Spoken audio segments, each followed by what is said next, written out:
क्योंकि सुनना नहीं चाहेंगे। बहुत सुन लिया, सुन सुन के थक गए हैं सब।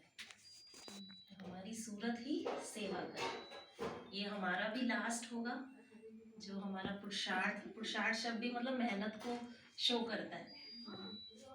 तो वो पुरुषार्थ खत्म हो जाना चाहिए। अब बहुत पुरुषार्थ हो गया। अब मैंने कहा ना, कर्मातीत की धुन लगा लो।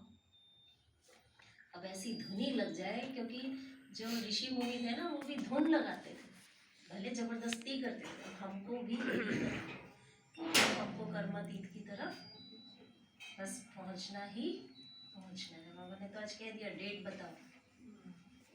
सबने अपने अपने अंदर मन में डेट फिक्स भी की होगी। भाई जी ने कहा ब्रह्मा बाबा के बारे में बताना है। तो पहले मेरे मन में ये ख्याल आता था कि मैंने तो साकार बाबा की पालना नहीं ली। जब नए नए थे तो ये होता था, हमें तो ये नहीं मिला, जैसे छोटे बच्चे भी करते हैं ना, हमें तो ये नहीं मिला, हमें तो ये नहीं मिला। तो मेरे भी मन में ये आता था कि मैंने भी साकार बाबा की पालना। लेकिन जैसे जैसे हम बड़े होते हैं, हमें जो मिला है, क्या अब हम ये कहते हैं कि हमें साकार बाबा की पालना नहीं मिली? बाबा तो संग संग चलते हैं, हर पल हमारी मदद करते हैं। तो जैसे जैसे हम दादियों से दीदियों से सुनते थे ना ब्रह्मा बाबा के बारे में, तो वो एक विजुअलाइज हो जाता था, पूरी पिक्चर आंखों के आगे चलती है। जैसे ब्रह्मा बाबा 1930 में, बाबा की प्रवेशता तो 1936 में हुई, लेकिन ब्रह्मा बाबा 1930 में 32 में ही उनको मतलब वैराग्य आ गया था। उनकी जो डायरी है उनमें उनको बहुत एकांत प्रिय थे, और उनको लगता था कि ये सब व्यर्थ है। मतलब कुछ ऐसा उनका चिंतन चलने लगा था। क्योंकि कहते हैं ना, बीज डालने से पहले भूमि को तैयार करना पड़ता है, तो कुछ इस तरीके से। और वो अपने लौकिक में भी बहुत रॉयल पर्सनैलिटी थे, जौहरी थे, ये सब तो आपको मालूम ही है। आज मैं ब्रह्मा बाबा की जीवन कहानी अपने अनुभव से, कि मैंने उनके साथ क्या क्या किया, इस तरीके से बताऊँ। क्योंकि बाकी तो आपने बुक्स में भी पढ़ा और सबसे सुना होगा। तो जैसे हमने भी सुना कि ब्रह्मा बाबा जब शिव बाबा की उनके तन में प्रवेशता हुई, तो उनमें बिल्कुल भी देह अहंकार नहीं था। और जब पांडव भवन जाना होता था तो रास्ते में रास्ता नहीं था, रोड नहीं थी, तो पत्थर बहुत बड़े होते थे। तो बाबा खुद वो पत्थरों को तोड़ते थे। तो मैंने भी ऐसे ही अनुभव किया कि जैसे ब्रह्मा बाबा पत्थर तोड़ रहे हैं, तो मैं भी उनके साथ बैठी हुई पत्थर तोड़। अब आप भी पहुंच जाए, देखें पांडव भवन से पहले एक रोड है और पत्थर पड़े हैं। ब्रह्मा बाबा के हाथ में छोटी सी हथौड़ी, और बाबा वो पत्थर तोड़ रहे। देखें अपनी आंखों के आगे वो पिक्चर बना लें कि ब्रह्मा बाबा पत्थर, बैठे हुए पत्थर तोड़ रहे हैं। हम भी बाबा के साइड में जाके झट से बैठ गए, बाबा हम भी पत्थर तोड़ेंगे, हमारा भी भाग्य बनेगा।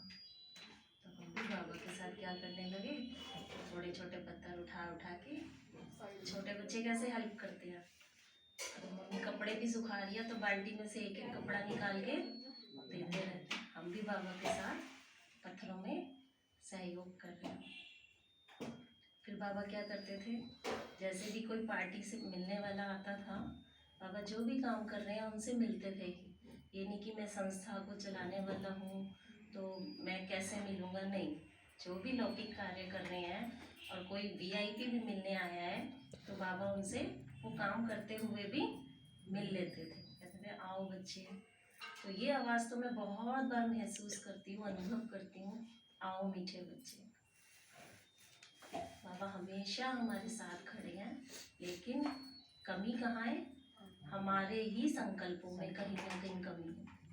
मेरा अनुभव है, जब मैंने बोला कि माउंट आबू, अगर पक्के से बोला ना कि बाबा माउंट आबू बुला लो, तो बाबा ने बुला लिया, कैसे भी करके प्रोग्राम बन गया। और जब हमारा ही रहता है कि नहीं अभी नहीं जा सकते, अभी तो ये अभी तो वो, तो फिर प्रोग्राम नहीं बनता। तो बाबा तो खड़े हैं, हमको सिर्फ सोचना है। बाबा कहते हैं सिर्फ तुम सोचो, अच्छा अच्छा सोचो, करूँगा मैं। ब्रह्मा बाबा हमेशा हमारे साथ खड़े हैं। ब्रह्मा माँ है ना हमारी, तो बाप से कौन मिलवाता है, माँ मिलवाती है। तो वो पहले हमको तैयार करती है और फिर हमें बाप से मिलवाती है, और हमारी थोड़ी कमी कमजोरी होती है उसको भी ठीक कर देती है, बाप के सामने आने नहीं देती। तो ब्रह्मा बाबा भी यही करते हैं। ब्रह्मा बाबा हमारी माँ है। और ब्रह्मा बाबा क्या करते थे, जब ब्रह्मा बाबा माउंट आबू में पांडव भवन में जब चलते थे तो बहुतों का अनुभव है कि उनके पैर, फरिश्तों के कभी पैर नहीं दिखाई देते ना, तो ब्रह्मा बाबा के भी पैर नहीं दिखाई देते थे। ऐसा बहुत दादियों का अनुभव है कि जब वो चलते थे तो बिल्कुल फरिश्ता, एकदम फरिश्ता अवस्था में होते थे। और देह में होते हुए भी बहुत बार वो देह में नहीं होते थे, जैसे किसी और दुनिया में है। तो जब पांडव भवन जाते हैं तो ऐसा ही अनुभव होता है कि बाबा आंगन में घूम रहे हैं, वहाँ के कन कन में बाबा का आभास होता है कि बाबा यहाँ है। ब्रह्मा बाबा का वहाँ के पेड़ों में, वहाँ की हवाओं में, वहाँ के आंगन में, बाबा के कमरे में, झूले में, हर जगह अगर आप ध्यान दें तो बाबा बैठे हुए नजर आते हैं। और अगर हम इधर उधर की उसमें लगे रहते हैं तो फिर तो वो एक स्थान ही हो गया। बात सारी भावना की और स्नेह की और प्यार की। और बाबा क्या करते थे, ब्रह्मा बाबा बच्चों को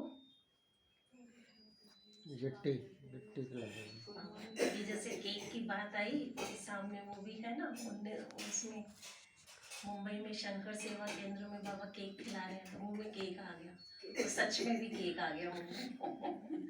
बाबा एक एक गट्टी खिला रहे हैं बच्चों को। तो ये मैंने बहुत अनुभव किया कि बाबा एक एक बच्चे को कैसे गट्टी खिलाते हैं, मुंह में टेस्ट आता है कि बाबा अपने हाथों से हमें खिला रहे हैं। बाबा बच्चों के साथ गेम्स भी खेलते थे। ऐसा नहीं कि बाबा सिर्फ मतलब गंभीरता के साथ सिर्फ पढ़ाई ज्ञान नहीं, बाबा ने बच्चों के साथ बैडमिंटन और भी गेम्स खेले, मतलब मनोरंजन भी कराते थे। 56 भोग भी खिलाते थे देसी घी का, और कभी पहाड़ी पे ले जाते थे तो खाली बेर से भी बच्चों को भर जाता। मतलब हर तरीके से बच्चों की पालना बाबा ने की, कि अगर 56 भोग मिल रहा है तो भी संतुष्ट, और खाली बेर मिल रहे हैं तो भी संतुष्ट। क्योंकि हम यहाँ से संतुष्ट नहीं होते, माइंड में अगर आ जाए कि बस हो गया तो हो गया, और नहीं तो कितना भी मिल जाए लेकिन कभी संतुष्ट तृप्ति नहीं होती। ब्रह्मा बाबा बच्चों को टोली देते थे। टोली कैसे देते थे, बाबा कहते थे टोल पुट, बच्चों को बोलते थे प्यार से टोल पुट देते थे। और अपने हाथ से अगर कम सामान होता था, जैसे जब बैगरी पार्ट चढ़ा और टोली में कम है तो कहते थे शिव बाबा जाने, शिव के बच्चे हैं, शिव बाबा के बच्चे हैं, उसकी जिम्मेदारी है। तो बाबा टोली देते रहते थे और वो टोली खत्म नहीं होती थी। और एक पांडव भवन में पीछे पेड़ भी है, जहाँ से बाबा मतलब जब बच्चे छुट्टी लेके वापस आते थे तो बाबा पीछे पेड़ पे खड़े हो जाते थे, और वहाँ से जब तक बच्चे दिखते रहते थे तो बाबा वहाँ से रुमाल हिलाते रहते थे, जैसे कि बच्चों को बाय कर रहे हैं, विदा कर। तो वो उस पेड़ को हमने देखा, उस पेड़ पे भी ब्रह्मा बाबा का इतना अच्छा मतलब अनुभव होता है, ऐसा लगता है बाबा खड़े हैं, बच्चों को रुमाल अभी भी हिला रहे हैं। बाबा तो ऐसा लगता है मधुबन में ही नहीं, अब तो हमारे हर एक बच्चे के अंदर बाबा ही है। जो कहते हैं ना कि भगवान सर्वव्यापी है, वो हम समझे नहीं, या भक्त लोग समझे नहीं। सर्वव्यापी मतलब एक एक की सोच में, एक एक की सूरत में है ना, तो ये था सर्वव्यापी का मतलब। और हमने दूसरे तरीके से ले लिया कि कन कन में भगवान है। ब्रह्मा बाबा एक के साथ है, वो है सर्वव्यापी। हर बच्चे के साथ ब्रह्मा बाबा ही तो हमें चला रहे हैं।